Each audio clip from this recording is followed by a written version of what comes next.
Welcome to June in AI, the Insider's Briefing.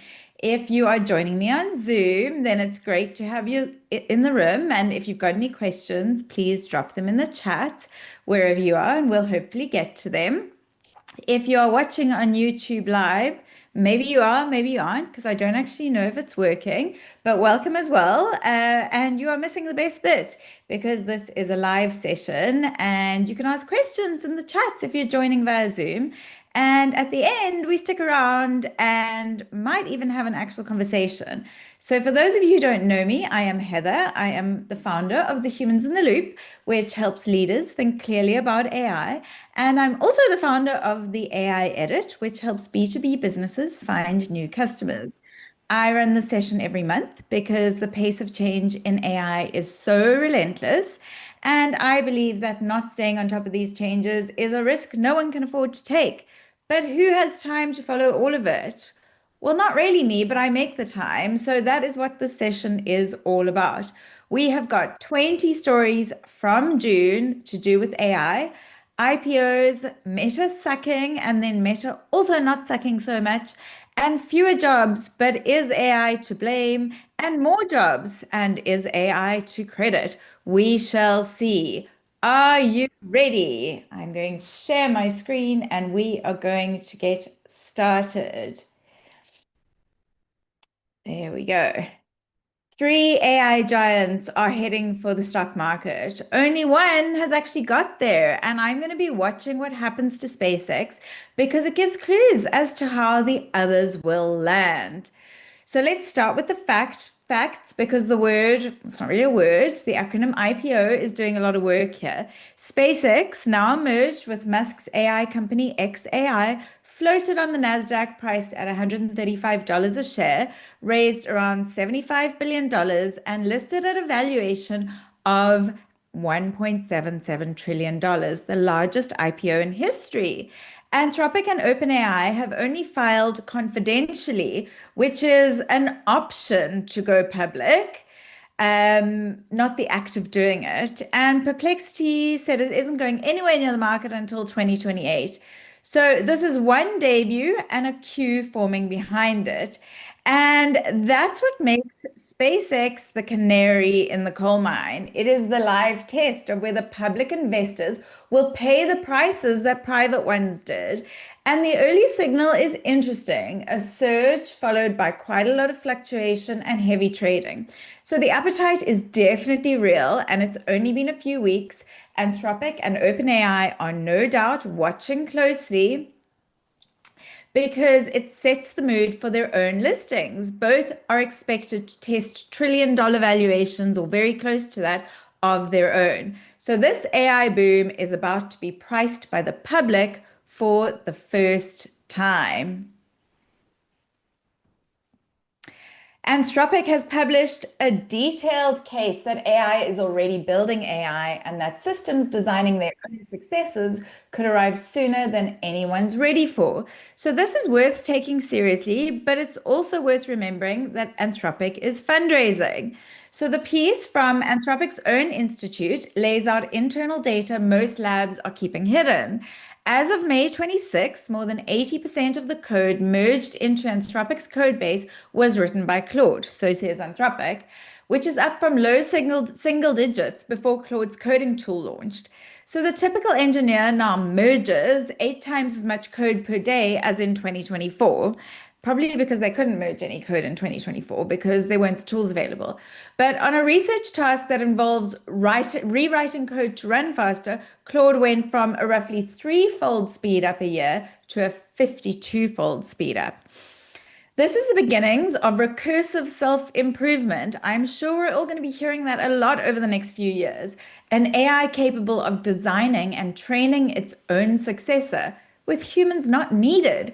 Anthropic is quite careful to say we are not there yet, and it isn't inevitable. And to its credit, it also says, Anthropic says a lot of things to its credit, but anyway, it also says it would back a coordinated pause among AI companies if rivals agreed to one and if it could be verified. So far, so sober, but hold one fact alongside the data.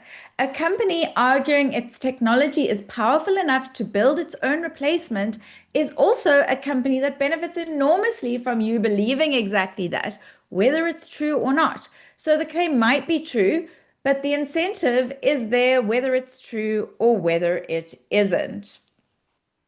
For the first time, most of the web's traffic isn't human. Cloudflare's own boss admits it happened faster than he expected. The temptation is to optimize now for everything for agents, but don't forget who is still on the other end once the bot has scraped your site. So, this is Cloudflare's latest data, which says bots are around 57% of all web requests against around 42%, 43% for humans. So what they're saying is that more traffic on the web is coming from bots than from humans. And Matthew Prince, who's the chief exec of Cloudflare, summed it up bluntly. It happened faster than he expected. This isn't the old story of spam bots and scrapers. These are AI agents, so we're told, comparing prices, researching products, ordering food, and gathering information for models. They behave like people, and they are now more active than us on the web. So, two things follow. First, discovery is changing hands. If agents are doing the searching, your site has to be legible to them, which is this whole argument for AI visibility. Kind of. It's part of the argument for AI visibility. But second, the money is shifting. Bots don't click on ads. So the model that funded the open web for 2 decades, ads, is going to break. So we don't know what's coming next. So the rush is on to accommodate the machine, fair enough, but humans still spend more time online than bots do because bots are very fast and humans are very slow. And humans are still the ones who sign the contracts and pay the invoices. So an agent might find you, but a person still decides, which means we need to build for both. Optimize for the machine that discovers you, right for the human that buys from you. And if you forget the second one, you'll win visibility that you just can't convert. Graduate unemployment is up and everyone has decided AI did it. But the New York Fed just looked at the data and found the real culprit. So the Federal Reserve Bank of New York studied the rise in unemployment among college graduates under 29. It went from 3.1% before the pandemic to 3.7% now. The gap between younger and older graduates widened as well. And the obvious suspect is AI is eating entry-level work. The data says otherwise. Youth unemployment started climbing long before LLMs went mainstream. The pattern held even after the researchers controlled for how exposed each job was to AI. And their estimate is actually the real culprit is remote work, which accounts for around 64% of the increase. The mechanism is the bitter part because employers are reluctant to hire inexperienced people onto teams that are scattered and remote because onboarding, coaching, and feedback all need proximity. So graduates are being shut out, not by their own working patterns, not because they want to work remotely, but by the remote working of the senior staff who refuse to come back in. So this is the trap. AI is the easy thing to blame because blaming it means nobody you work with has to change.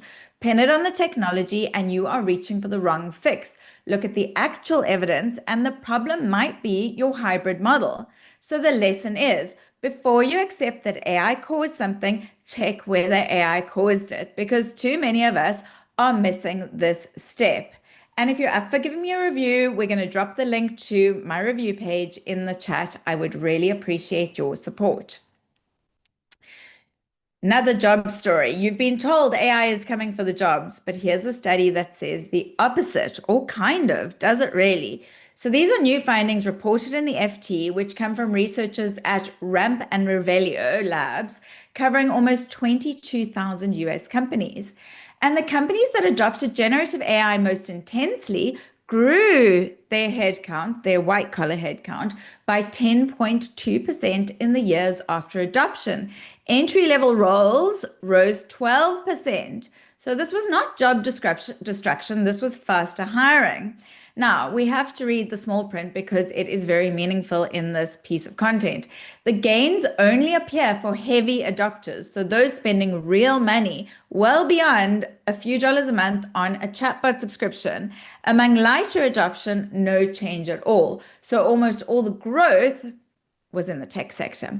And one economist quoted in this report makes a really good point, which is that it's hard to separate AI adopters grew faster because of AI adoption from fast growing startups happened to buy a lot of AI quite early. So the cause and effect may be the wrong way around, but the honest position is that no one knows.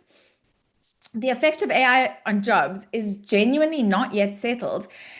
And you don't have to look too far to find data that backs up whichever point you're trying to make, kind of like politics. So when someone hands you a confident headline in either direction, the useful response is identical. Read it slowly, check who counted what, and check who benefits. Speaking of who benefits, OpenAI wants you to know that AI should benefit everyone, not a powerful few. This is noble stuff, isn't it? Thanks, OpenAI. It's also exactly what you'd want the public believing on the very day you file to go public. So this essay from Sam Altman and Jacob Pachoki is all sweep and uplift. It opens with electricity arriving in rural America in the 1920s, then makes its case. AI should be available to everyone as much as they need. Power should be broadly distributed, not concentrated among a few companies or governments. The headline ambition, give everyone on Earth a personal AGI.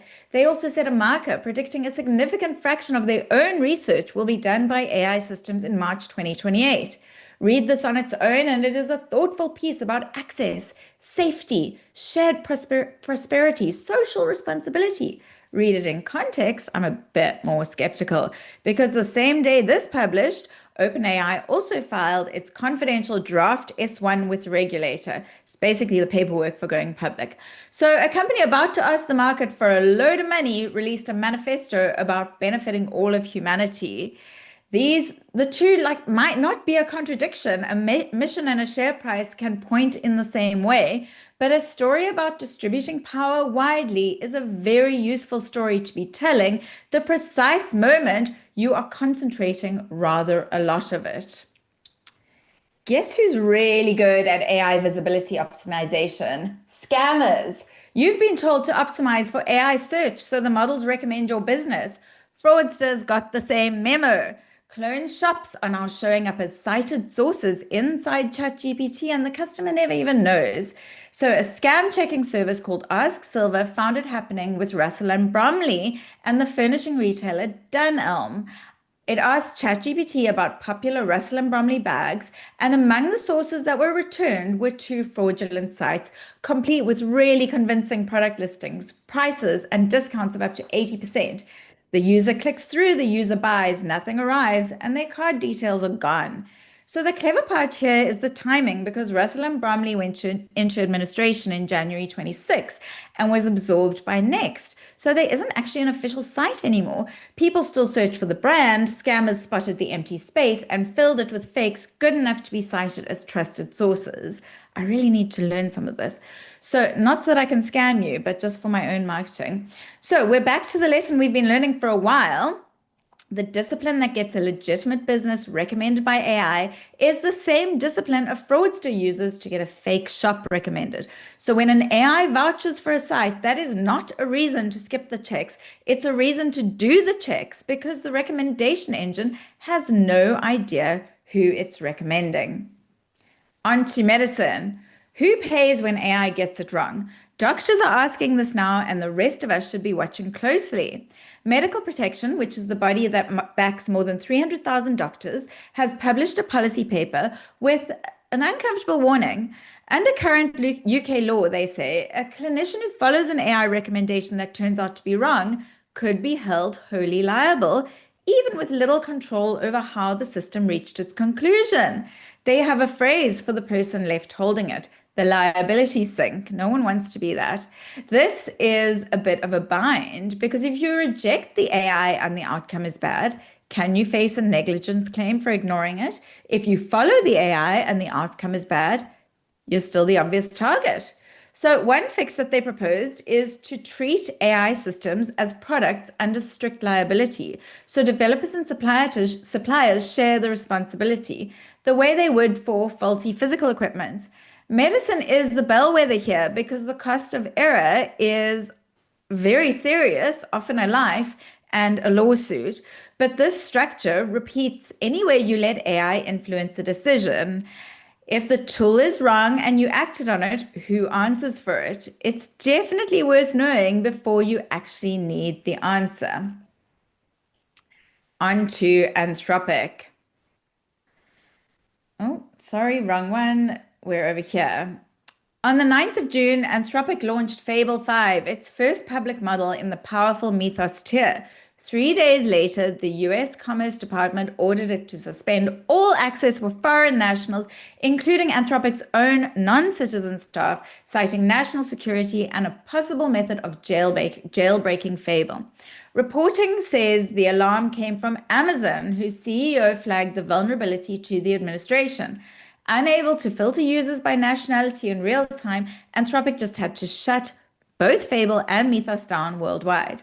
So the company disputed this severity, arguing that the jailbreak was minor and that the same capability sits in other freely available models, including OpenAI's, but the backlash was broad. Security experts signed an open letter, which I have here. Security experts signed an open letter calling the ban counterproductive, warning that it disarmed defenders while handing time to Chinese open-weight rivals. World leaders raised it at the G7, worried that American AI came with an off switch that Washington controlled. Then the government softened in stages. So on the 26th of June, it let Anthropic release Mythos to a small group of approved partners. On the 30th of June, it withdrew the controls entirely. Fable returns to the public with additional cybersecurity safeguards Anthropic built in during those 18 days. So 18 days, one full reversal. The models are back, but what's left unresolved is the bigger question the whole episode raised: when and how a government gets to sit between a finished AI model and the people who wanted it. For 3 years, ChatGPT was AI, one chatbot, no real rivals, and apparently unbreakable lead. Then its market share fell below half, and the moat turned out to be more of a puddle. These figures come from analysis from Sensor Tower. In January, ChatGPT held more than 50% of the global AI assistant market. By the end of May, it was 46.4%. Gemini's made a huge amount of gain, climbing 27.7%. Claude has climbed to 10.3%, and then Grok, Perplexity, DeepSeek, and Meta are all fighting over what's left. So don't get me wrong, ChatGPT is still the giant, 1.1 billion monthly users against Gemini's 662 million and Claude's 245 million. But the one-horse race is over. So what is driving this? Well, users are switching, and not only for features. Remember when OpenAI signed a deal with the US Department of Defense? Uninstalls of ChatGPT jumped 295% in a single day. People walked over what the company stood for, not what the product could do. Gemini is also benefiting from riding Google's ecosystem, and Claude has built a reputation for serious work and leads the field on paying conversion. So here's the lesson for anyone building their business on a single AI provider. The dominant tool today is not guaranteed to be the dominant tool in a year. So stay portable, learn more than one. The companies that win the next phase won't be loyal to a vendor. They will be fluent across all of them. Every month it's one of these. KPMG published a report on how businesses are using AI. And the report did reveal how businesses are using AI, just not the way KPMG intended. It was full of hallucinations that nobody had checked, which is exactly what's happening in businesses everywhere right now. So this report was reported on in the FT, and it was called Redefining Excellence in the Age of Agentic AI. It made a bunch of claims about organizations like UBS, Transport for London, the NHS, all using AI agents. But then these organizations called the claims factually incorrect, not accurate, and misleading. So the hallucinations were caught by a research group called GPT-0 and verified by the FT. KPMG pulled the report and said it was investigating. But the part that worries me is before anyone noticed, these invented findings had traveled really far. They'd been quoted by industry publications and a national newspaper. The fiction spread because it carried a trusted name. Onto Meta. Mark Zuckerberg has admitted Meta made mistakes with its AI restrictions, with its AI restructuring.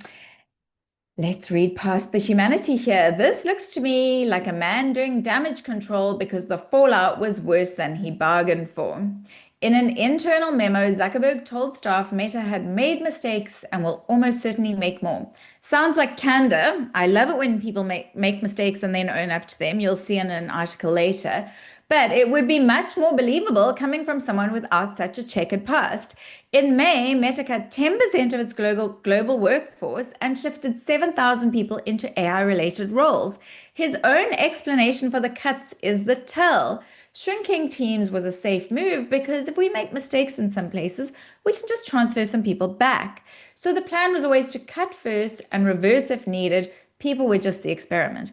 Now the memo promises as much stability as possible, no more company-wide layoffs this year, bigger budgets for offsites and team events. We'll throw you a party, guys. A hackathon in July and a retreat from the punishing manager ratios that left one unit with up to 50 engineers per manager. This isn't the language of a plan working. It's a language of a leader trying to steady a workforce that is rattled. None of this is cheap to say when you've raised your capital spending to as much as $145 billion. So the lesson for anyone restructuring around AI, Meta ran the experiment with the deepest pockets possible and still had to walk it back. Plan for the people. Google is letting website owners opt out of AI search. This is being framed as giving you control, but that control comes at a price. So here's what's launching. A new toggle in Search Console lets site owners decide whether their content appears in and helps ground Google's generative AI features. So AI overviews, AI mode, AI overviews, and Discover. You can opt out and you get no traffic and no impressions from any of them, but you also don't get cited in any of them. So Google says it won't affect your rankings in normal search results, and it's rolling this out first to a subset of UK website owners, partly in response to pressure from the Competition and Markets Authority. So on the surface, this is a win. Publishers have spent 2 years watching Google summarize their work and keep the click. Now they can refuse. Except this choice is rigged. Opt out and you disappear from the format that's becoming the default way people search. Stay in and you feed answers that may never send anyone to your site. Both cost you. And it only covers Google. ChatGPT, Perplexity, and Claude are answering questions about your business too. There's no toggle there anyway. So this story isn't about the controls. It's that one company sets these terms for the entire web, and the rest of us are left deciding which way to lose. Here's how to read a frontier AI announcement. Midjourney has promised to cut global deaths by 30%, shown concept art instead of evidence, and described harvesting your body data as a side effect of a nice day at the spa. Many things to unpack here, but let's talk about two. First, the claims. Midjourney, the company best known for making AI images, usually of people with 6 fingers, I'm kidding, says it's building a whole body scanner. You step into a pool of golden light, descend through a ring of sensors, and 60 seconds later, you have an MRI quality map of your insides. Their goal is 50,000 scanners worldwide by 2031. The headline promise is that early imaging could let the world avoid 30% of all deaths and 50% of healthcare costs. I don't buy that, by the way, because I think that when you keep scanning healthy bodies, you keep finding things and fixing things that probably never needed to be fixed. But anyway, now read it the way you'd read any big announcement. There is no FDA clearance, no peer-reviewed proof. Some of the imagery on the page is concept renders. They admit they're starting with body composition maps only because anything diagnostic needs approval they don't have. So the ambition might be real, but the evidence is just a promise. Second, the framing. The scanning is delivered through a chain of spas, hot tubs, saunas, cold plungers. The scan is a side effect of your relaxing day at the spa. The most intimate data that exists, a continuous map of your body over time, repackaged as something you barely notice when you relax. So, my two questions: where's the evidence and who's holding the data? I'm going to be asking both before I step into the water. I say that, but if you have health anxiety like me, you're probably going to step into the water anyway. Ugh. An advertising company has built AI glasses at once on millions of faces all day, always watching what you watch. They're selling it on celebrity collaborations. Ask yourself why the marketing avoids the actual product. This is Meta again. Just scroll up here so you can see it.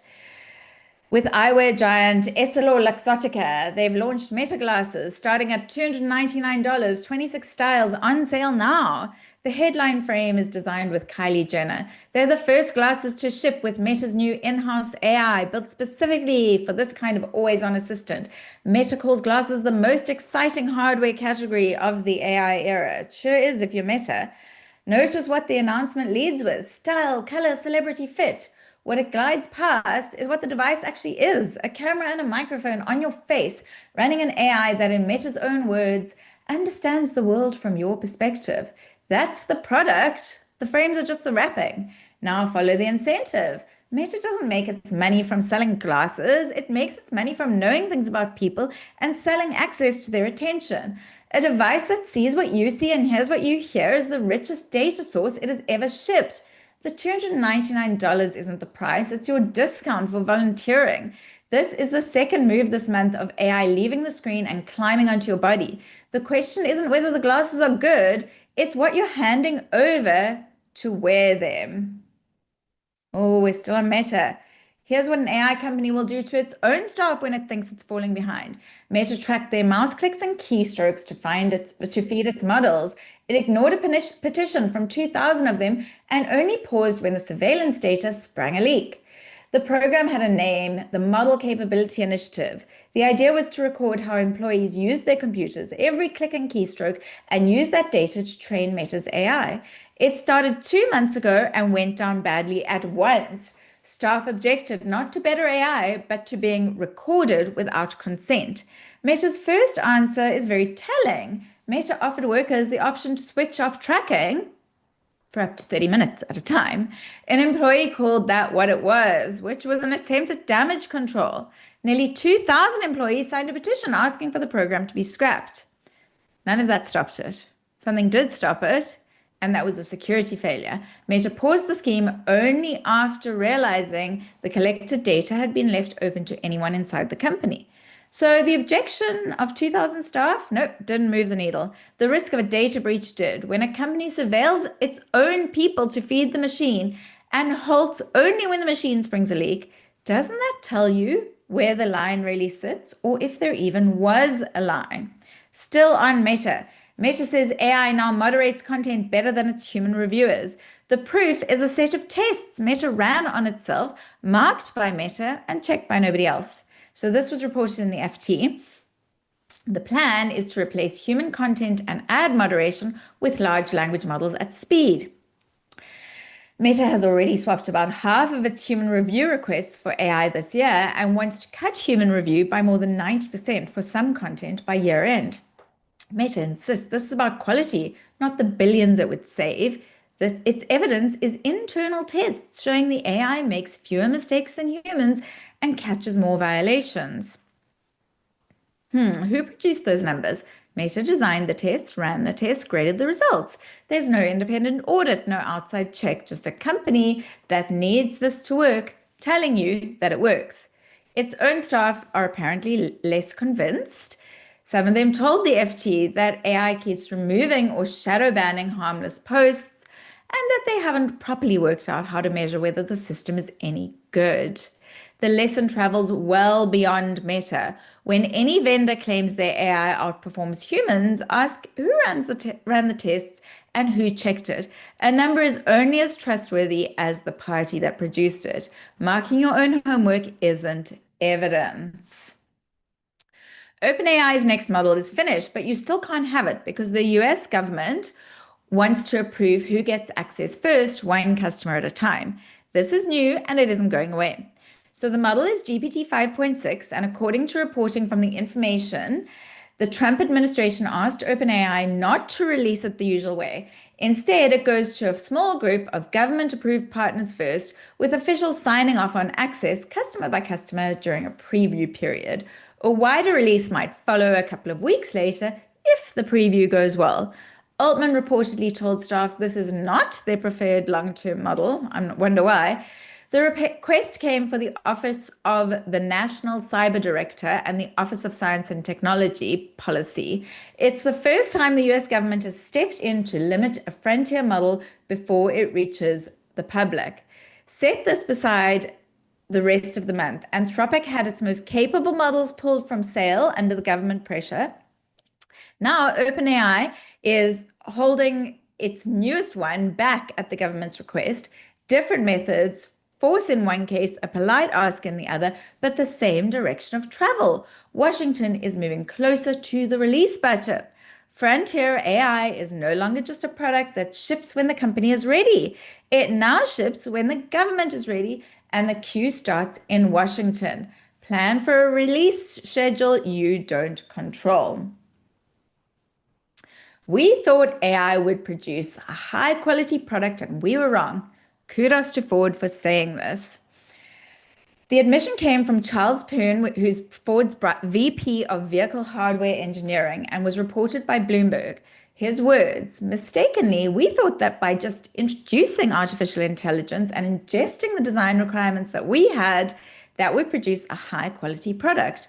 Ford's chief operating officer added that the company had been relying more and more on automated quality systems with disappointing results. So Ford brought experienced engineers back in, 350 of them, some former staff, some from suppliers, nicknamed the Greybeards. Their job is to catch failure points before a part reaches the plant floor and to train younger staff and reprogram the AI tools that fell short. Credit where it's due. Admitting publicly that your AI bet didn't land takes more spine than most boards can manage. And note what Ford didn't do. It didn't rip the AI out. It put the expertise back alongside it and expects a huge amount of savings this year as a result. So the warning for leaders is in the timing. Ford moved fast into automation and the quality slipped before anyone caught it. So maybe the lesson isn't to avoid AI. Maybe it is. It's to keep your experienced people close while you adopt it because they can't be replaced. They are the ones who notice when the machine gets it wrong. After everything Meta has done this month, here's something I didn't expect to write. They've also done something genuinely good, potentially, and it might give people their voice back. So this project is called Brain to QWERTY. It reads brain activity and turns it into text with no surgery involved. So volunteers basically wore a scanner on their heads that picks up magnetic signals that their brains give off. So the kind of machine that sits over your head rather than inside it. And then they typed. And as they typed, the system learned to match the brain activity to the words they were typing. And after training, the system can look at the raw signals and reconstruct the sentences. Sounds quite sci-fi, and it is. The numbers are quite impressive. It reaches 61% word accuracy and 78% for the best participant, where more than half of the sentences come out with one wrong word or fewer. The previous best for a non-invasive method was 8%. So that is a leap, getting close to what used to require electrodes placed directly in the brain. So let's be clear about what it is.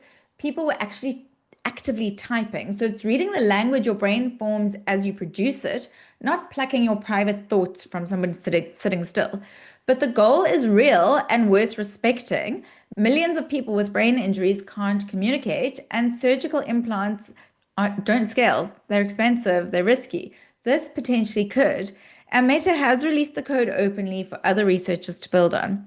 I'm not about to forgive Meta, still on my list, but maybe this is what the technology can do when it is pointed at something that matters.